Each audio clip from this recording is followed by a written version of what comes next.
There aren't many mice that I can't wait to get my hands on, but this one is different, and for many reasons. When this was first announced, the shape was described as being inspired by a mouse that is my all-time favourite, one that I have used the most in my long-time gaming and I absolutely love, the G703. And the SPRIME PM1 is inspired by that shape, but when I took this mouse out of its box, I forgot about the shape. Because that's the least interesting thing about this mouse. There's many things that could make this one of the best mice I've ever used, but it also had its faults, which resulted in me having to take the mouse apart, and last time I did this for a mouse it didn't go well.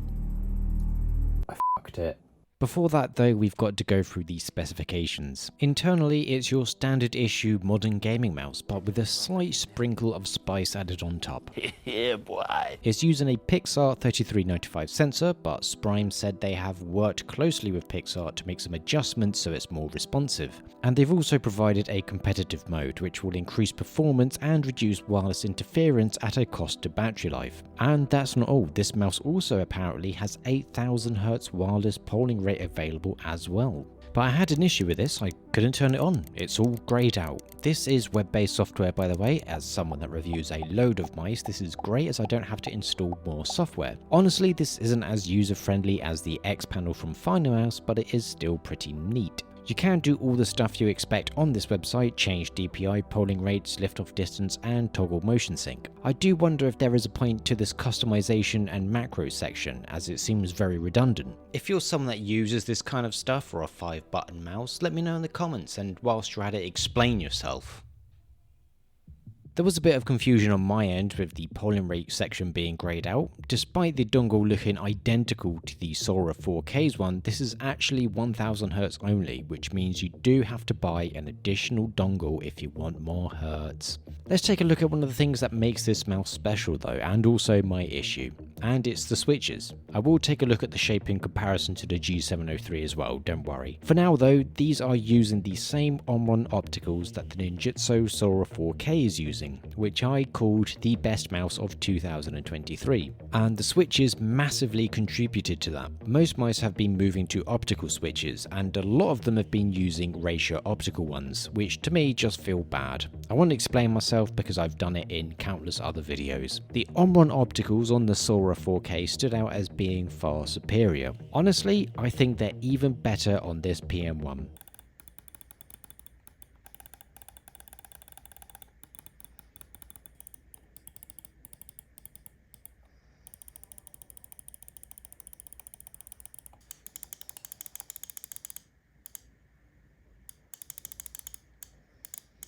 They are so crisp but still easy to trigger, and there's a lot more consistency to them than the Sora 4K. To me, the switches on the PM1 rival some of the best mechanical switches. However, there has been a problem. And that was the mouse 2 button creating a squeak, so every time I press it I would get this.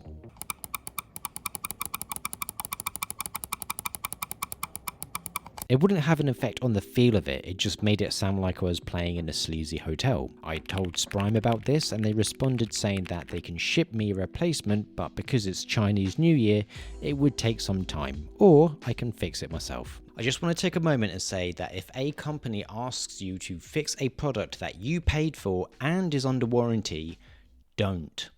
However, because it's Chinese New Year and I'm not a paying customer, as SPRIME kindly sent this out to me for review, and it would also subsequently delay this review, I decided to do it myself. And it also might create a bit of decent content. I'm very inexperienced with this stuff, so I was scared that I'd break it. I started by doing an awful job of taking off the mouse feet and then removing the screws underneath. I struggled also with taking the shell apart, as there was a very resistant clip that I thought I'd snap if I pulled too hard. Luckily it didn't. SPRIME sent an image of what might be causing the squeak and said I could file it down or lubricate it. I gave up on filing it after a few seconds and decided to make use of the lube I bought that I've never used for my wooting. I lubricated the section they recommended, and after putting it back together successfully, everything is completely fine, and I did all this without breaking it.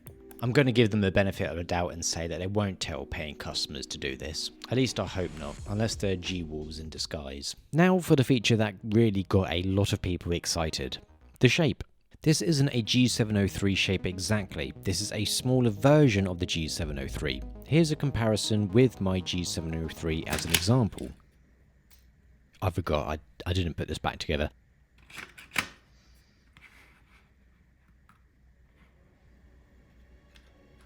The dimensions for the PM1 are 120mm long, 60mm wide and 40mm tall.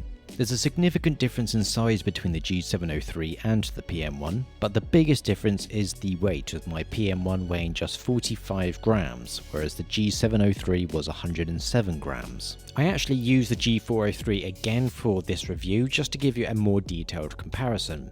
You still get the nice secure hump pushing up against your palm with the PM1, but you do lose a bit of room on the right side for finger placement, as my pinky and ring finger are really pushed together.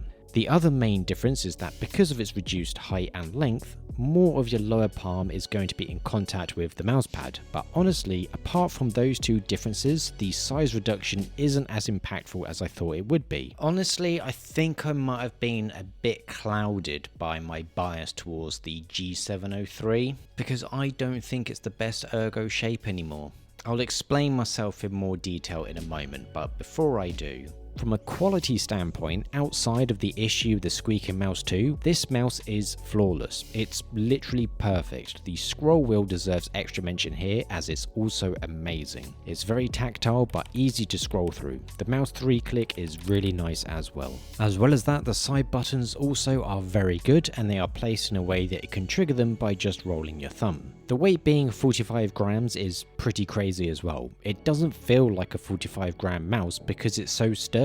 I've given it a squeeze which doesn't create any flex or creaking. See, Final Mouse fans reviewers do this stuff for every mouse. And I doubt I'll see comments like, "Wow, why are you squeezing your mouse that way? You won't do that in game." By doing this, we can see how well it's made and the likelihood of it falling apart, which in this case is very unlikely. Now for my hot take. I actually think the Lamzu Thorn might be a better ergonomic mouse for palm grippers. The greater width of the Thorn keeps your hand in a more natural position. More specifically, I feel that the thumb is kept a little bit straighter, whereas the PM1 it has to move in a lot more, which can potentially cause a bit of strain. Not only that, but the Thorn provides more room for your ring and pinky finger, which again gives you a bit more comfort and wiggle room. But outside of that specific use case, I think the PM1 is the all-round better mouse and would be more suitable for all grip types. I've tried it with fingertip and claw grip and it is far superior than the Thorn for those. From playing with it for about a week, I have no complaints with the shape despite me thinking the Thorn is more comfortable, which is mainly down to my grip changing from a palm grip to just being some sort of amalgamation of fingertip, claw and palm grip, to make what I like to call a fingalm grip. Truthfully, I haven't actually been grinding with this mouse as much as I would, as the current Apex season sucks and I'm not that keen on the finals. So I'll keep on using the PM1 for now, and if there's a change I'll make sure to update you. You can follow these updates on our Twitter or X, whatever it's called, page, or you can join our Discord as well. For around $120, it does put it in the more pricey side of gaming mice in comparison to the Thorn, the Sora V2 and Pulsar mice. But honestly, I think the quality standards that this mouse has does justify this price. So I can highly recommend buying the SPRIME PM1. We are really just 2 months in and already I think I found one of the best gaming mice of the year. You might want to know what my top 5 picks of last year were. Oh look, the video is on screen now. You can click it and watch it.